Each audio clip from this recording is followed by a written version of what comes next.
Philippine President Ferdinand Marcos Jr. has condemned the deadly bombing that took place in the country hours earlier, attributing the attack to foreign terrorists.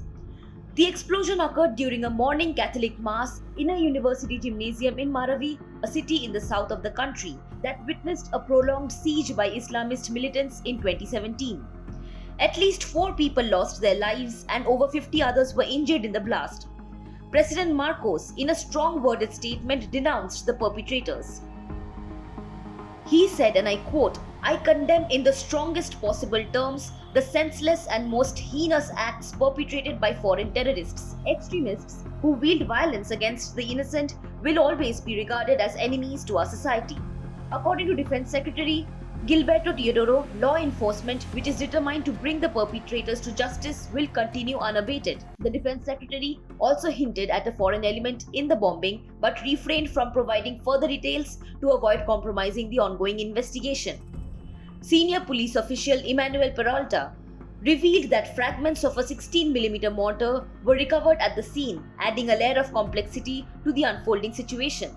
The city of Marawi, the capital of Lanao del Sur province, has been a focal point of military operations against local pro-Islamic state groups. In a press conference, Armed Forces Chief Romeo Bronner suggested that the bombing might be a retaliatory attack following a recent military operation in Lanao del Sur that resulted in the killing of a leader of the Daulah Islamiyah Maute group.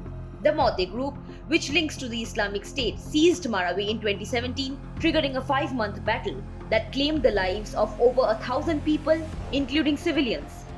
As a precautionary measure, police officials in Mindanao and the capital region have been placed on high alert and checkpoints have been tightened to prevent possible follow-up incidents.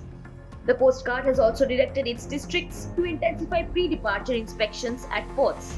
Mindanao State University, deeply saddened by the act of violence, announced the suspension of classes until further notice. The university, in a Facebook post, unequivocally condemned the senseless and horrific act that transpired during a religious gathering. Subscribe to One India channel and never miss an update.